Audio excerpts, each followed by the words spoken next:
Hi, I'm Martin Presse, motivational speaker, comedy stage hypnotist, and a best-selling author of the book 1000 Tips for Teenagers. And this is Kelly Falardeau. International speaker and best-selling author, and a burn survivor. Burn survivor. Today, Kelly and I are working on some tips for teenagers about self-esteem. And over the last few years, Kelly has gotten a lot of text messages from teenagers asking her how she got through certain situations in her life as a teenager. Being a burn survivor, she went through some very, very difficult situations. She had to really work hard to overcome how people looked at her, how people thought of her, and there was a lot of learning lessons there to go and through. rejection. A lot of rejection is huge, you know, especially when the guys don't want to like you because you're the ugly Scarface girl. That's tough. That's a tough one. So we're just looking at some of the text messages right now, and one of the messages she got is, or it says, "When did the bullying stop?" And Good question. It's a great question because the bullying oftentimes is not really what you think it is. Sometimes the bullying is in your mind. Now, I'm not saying that bullying is always in your mind. It's not something that you make up. But oftentimes the bullying situation will end and you don't even know it because you keep the fear inside yourself. So you keep thinking about that person who bullied you, whether it was physical bullying or mental bullying. Oftentimes that person will have moved on with their life and you haven't. And so I want to address it that way. It's all about self-esteem.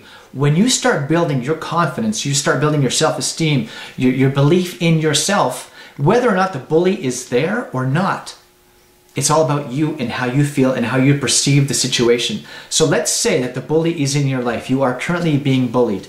Don't give the bully power by acknowledging the bully. Have your own self-esteem, have your own sense of self-worth, and have the courage to walk away. Have the courage to just be your own person. Don't acknowledge the bully, all right? Ignore them. There we go. Go ahead. Ignore them. Yeah. I know. Well, you know, not only, like, you know, because I'm burnt and I half my ear is missing, I learned, you know, I couldn't hear a lot of stuff.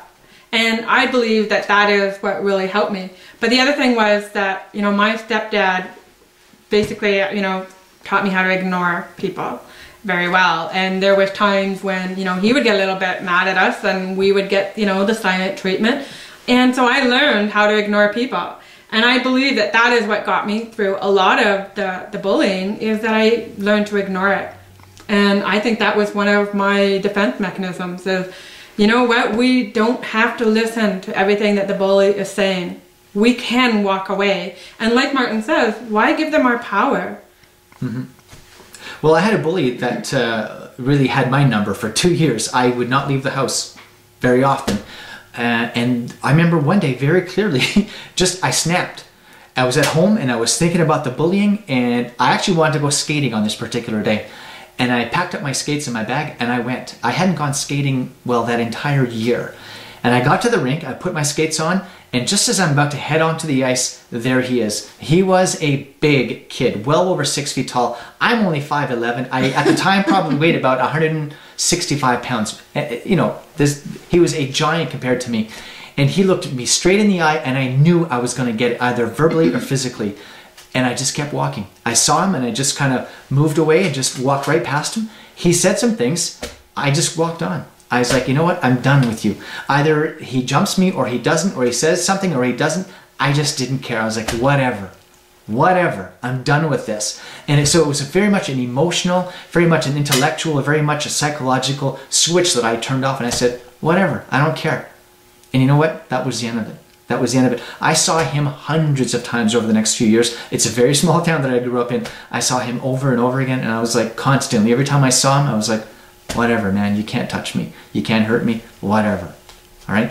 And that for me was a defining moment, and I hope that you can use that tool. It may sound a little strange, it may sound a little oversimplified, whatever. You can do this, all right? You have the mental strength, the mental fortitude to get through these times.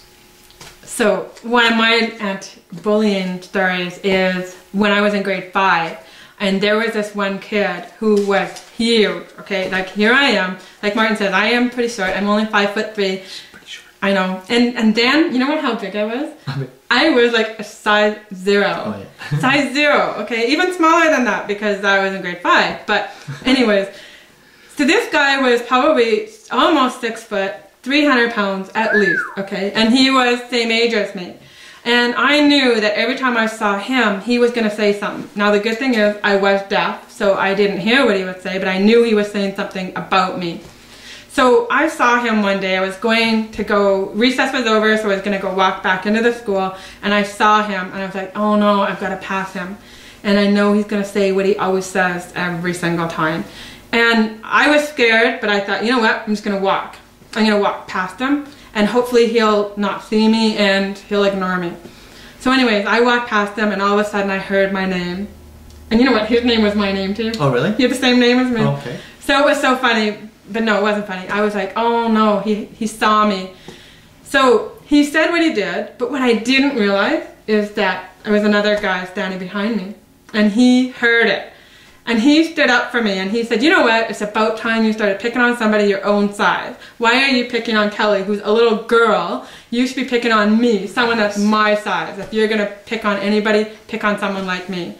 And so it was awesome because finally someone stood up for me. Yeah. And it was like, wow, somebody else was noticing that this kid is always picking on me.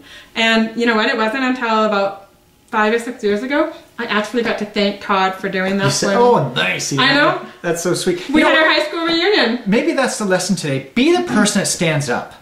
All right? I mean, we all get bullied, I understand that. But how about being the person that stands up? That's what I really want to build. This is what we're really talking about here, self-esteem and confidence. Be the person that stands up and makes a difference. Because look at this. Look how much that changed her life, how it affected her. She's still talking about it today, and she gets emotional when she gets to when she talks about it.